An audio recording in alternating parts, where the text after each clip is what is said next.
This is One Sentence News, a daily podcast featuring 3 news stories with a sentence-long summary and 1 sentence of context apiece. I'm Colin Wright.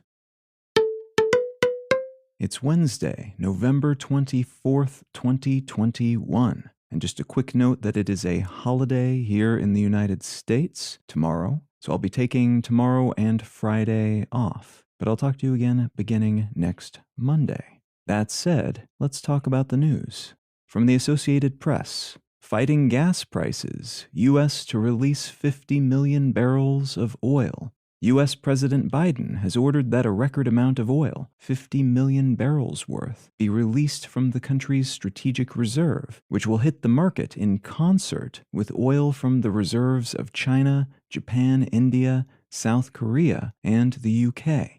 The goal here is to lower oil prices after requests made by these leaders to those of OPEC Plus nations, a cartel of countries that control much of the world's petroleum markets, failed to result in more output, which would have helped accomplish that aim. It's unclear at this point what OPEC Plus's response to this will be, though markets which were forewarned of this move didn't drop oil prices substantially on the news, and it's broadly suspected this type of temporary measure, though impressive in scope and in terms of the nations involved, probably won't achieve the intended goal, at least not for long.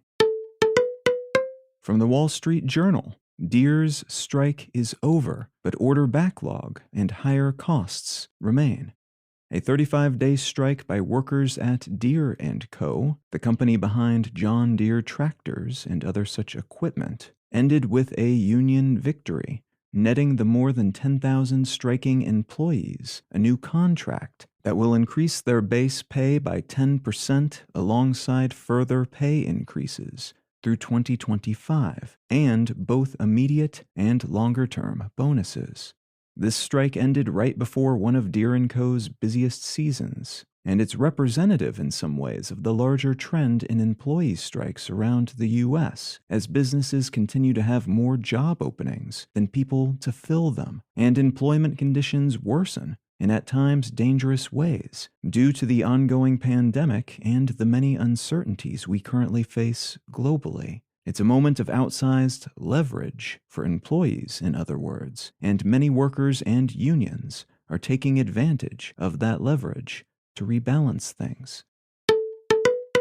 And from Axios, Apple sues Israeli NSO group over spyware use.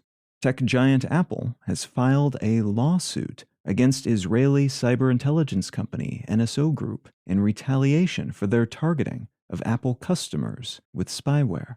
NSO Group, which allowed their customers to spy on people through their devices, including iPhone cameras and microphones, using a nearly undetectable hack that took advantage of a now-patched security flaw, was recently blacklisted by the U.S. government for spying on journalists, activists, and critics of violent regimes worldwide.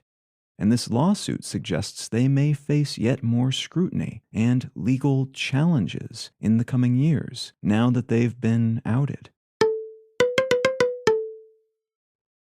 If you're finding some value in One Sentence News, consider leaving a quick review wherever you get your podcasts and/or sharing the show with a friend. You can find out more about this show or subscribe to the email version at onesentencenews.com. And you can support this and other related projects, like the Let's Know Things and Brain Lenses podcasts, at understandery.com.